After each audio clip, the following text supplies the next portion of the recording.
Mensagem 73, livro Vinha de Luz, título Falatórios. Segunda carta de Timóteo, capítulo 2, versículo 16, diz Paulo: Mas evita os falatórios profanos, porque produzirão maior impiedade.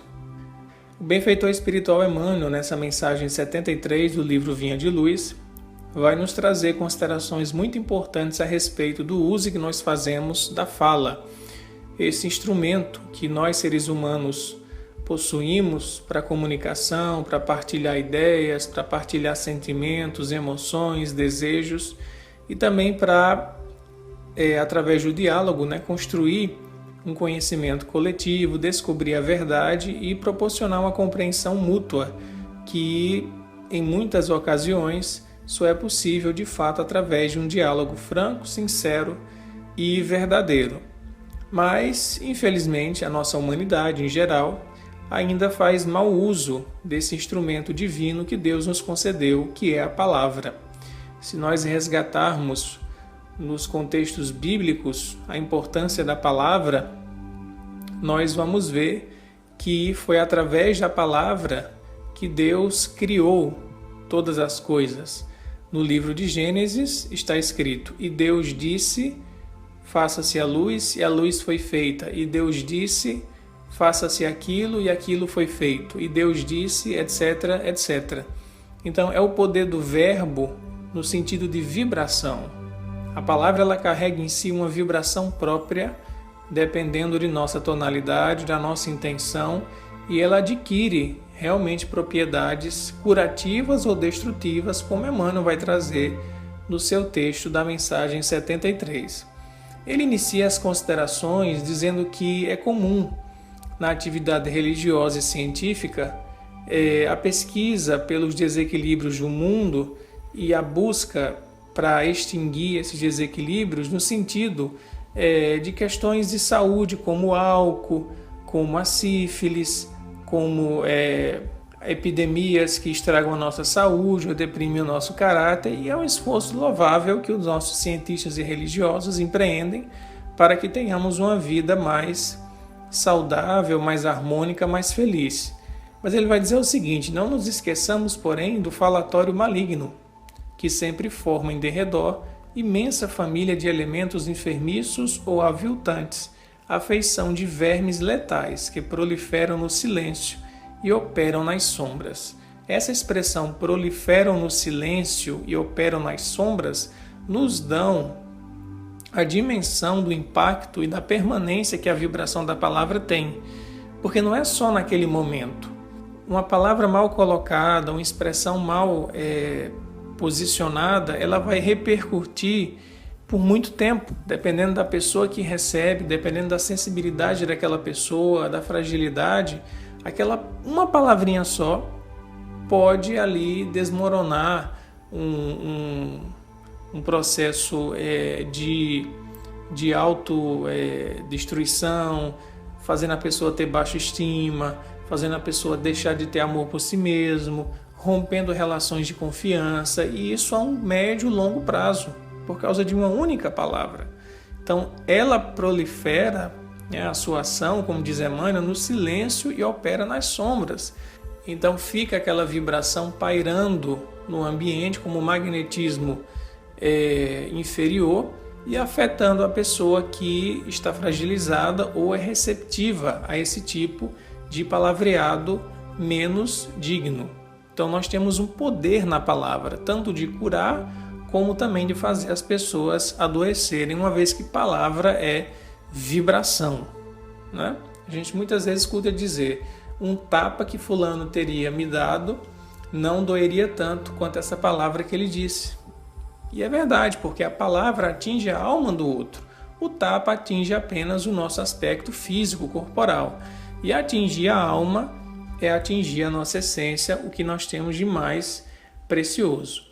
E Emmanuel disse que raras pessoas pensam nisso, no bom uso da palavra que deveriam fazer, né? Se a gente pensar na tríade pensamento, palavra e ação, tudo começando no pensamento, educando o pensamento, nós teríamos maiores condições de educar a palavra.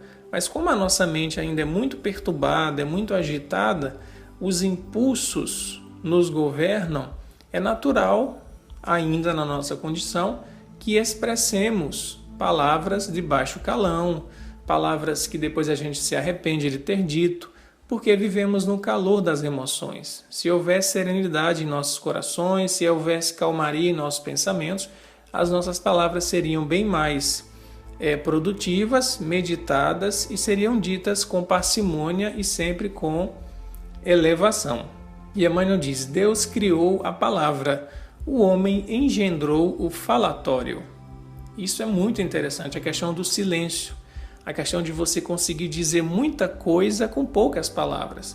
Uma das características dos sábios que a gente aprende estudando as histórias dos grandes homens e mulheres que marcaram a humanidade era de que eles conseguiam resumir em breves expressões, em breves máximas ou aforismos, grandes lições, lições eternas que valem até hoje. O próprio Jesus, que é o nosso maior modelo, tem inúmeras expressões curtas com conteúdo que a gente até hoje está garimpando para poder extrair o máximo de lição possível. Então, falar pouco com grande conteúdo é o nosso grande desafio. Tem gente que fala demais e a verborragia, é muito prolixo, fala, mas sem ter uma substância, e sem substância não impacta ninguém, porque falta o magnetismo, falta a energia da boa palavra e falta uma lucidez para que essa palavra seja bem empregada. Então, a marca de um homem sábio é falar pouco e falar nas horas certas. Há inclusive um ditado grego do mundo antigo que diz o seguinte: a palavra é prata, o silêncio é ouro. O que os gregos queriam dizer? Que mais vale calar do que falar. E se for falar, que seja algo nobre, verdadeiro, útil e construtivo. Senão, o silêncio ele é preferível. Emmanuel continua dizendo o seguinte: a palavra digna infunde consolação e vida. A murmuração perniciosa propicia a morte. Quantos de nós não fica só lamentando: mas eu perdi meu emprego, eu perdi meu marido, eu perdi meu filho, mas essa vida está difícil, a política não anda, a gente não pode confiar mais em ninguém, e fica lamentando, murmurando. E cada lamentação, cada murmúrio desse gera em torno da própria pessoa uma onda mental, uma onda magnética de inferioridade. E pela lei de sintonia, pela lei das correspondências vibratórias, que tipo de entidade espiritual essa pessoa vai atrair? Do mesmo nível dela. Ela vai ficar ali sintonizada nessa autodepreciação, nessa reclamação com tudo, nessa revolta. Então não adianta nada, não é construtivo de forma nenhuma e propicia a morte. Morte aqui, quando Emmanuel está dizendo, não é no sentido de morrer, de você naquela hora vai desencarnar, né? Morte é no sentido de você perder qualidade de vida. A gente encontra muito a expressão bíblica morte e a expressão bíblica vida, significando qualidade, consciência, despertar espiritual. Então, uma pessoa que está viva, espiritualmente falando, é uma pessoa que vive perante a sua consciência, perante as leis de Deus. Uma pessoa morta é aquela que vive, na expressão bíblica, no pecado, nos excessos, nos descomedimentos e etc. Né? Então, é alguém que vive realmente um estado de falta de vida. E Jesus disse que tinha vindo para nós para nos dar vida em abundância, nos tirar desse estado de morbidez, de autodepreciação, de autovitimização, de reclamação e nos colocar numa situação ativa para que a gente possa assumir as nossas problemáticas e sermos os autores da nossa transformação moral. E Emmanuel traz uma reflexão já no final do seu texto, dizendo o seguinte: se o álcool embriaga os viciosos, aniquilando-lhes as energias, que dizer da língua transviada do bem que destrói vigorosas sementeiras de felicidade e sabedoria, amor e paz? Se há educadores preocupados com a intromissão da sífilis, por que a indiferença alusiva aos desvarios da conversação? Então, a educação espírita ela é vista de forma integral. É preciso ter uma saúde, é preciso ter uma consciência tanto corporal como espiritual, e sobretudo espiritual. Porque as nossas mazelas espirituais vão ter uma repercussão no corpo físico, na forma de doenças, na forma de alergias, na forma de transtornos, na forma de disfunções orgânicas, enfim. Então, o cuidado moral, desde o pensamento, passando pela palavra, é de suma importância. Não adianta ter só as taxas de colesterol, de pressão, de glicose, ok, como diz a medicina. É preciso ter também as nossas taxas de vibração mental em alta sintonia, altas taxas de vibração positiva, né? E a palavra se inclui nisso porque a palavra é, como dissemos, vibração. E é justamente isso que Emmanuel fala no final do seu texto.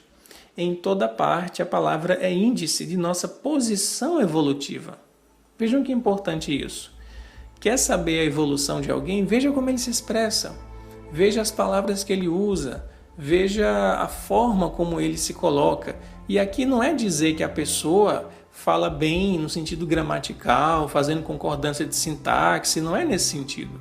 É no modo de se expressar. É na candura, na brandura, em usar palavras sempre positivas, construtivas, ser uma pessoa que vai conciliar e não levar dissensões. É nesse sentido que Emmanuel está querendo dizer, porque há muita gente que tem uma gramática perfeita, mas que a inteligência é voltada para fins egoísticos e até maldosos.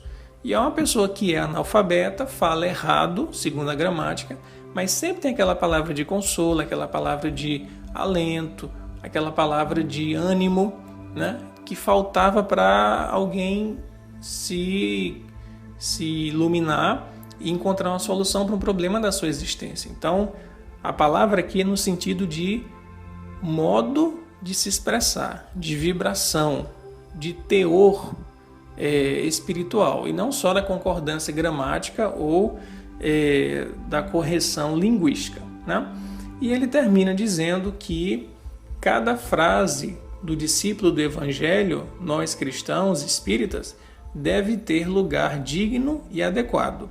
Falatório é desperdício, e quando assim não seja, não passa de escura corrente de venenos psíquicos, ameaçando espíritos valorosos e comunidades inteiras. Então, que possamos fazer essa reflexão, rever a nossa postura perante a nossa forma de se expressar através da palavra, esse instrumento divino que nos diferencia dos outros seres. Como diriam os gregos também, é pela palavra que o homem tem a condição de raciocinar, de dialogar, de construir ideias, hipóteses, soluções, enfim. É um dos nossos principais atributos enquanto seres humanos. E, sendo assim, precisamos saber usar bem esse instrumento, porque ele pode promover união, paz e harmonia, e também pode promover guerras, assassinatos e tantas dissensões como nós vimos na história. Líderes políticos que tinham uma oratória muito forte, um magnetismo muito forte na palavra, arrastaram multidões para fazer guerras. E Jesus, usando a sua palavra de uma forma divina, arrastou também multidões para viver a paz e instaurar o reino de Deus nos nossos corações e também sobre toda a terra. Então, que possamos, de fato, valorizar esse instrumento e usarmos da melhor forma para construir um mundo íntimo melhor e auxiliar o nosso ambiente para que ele tenha mais harmonia e mais sintonia com as esferas superiores.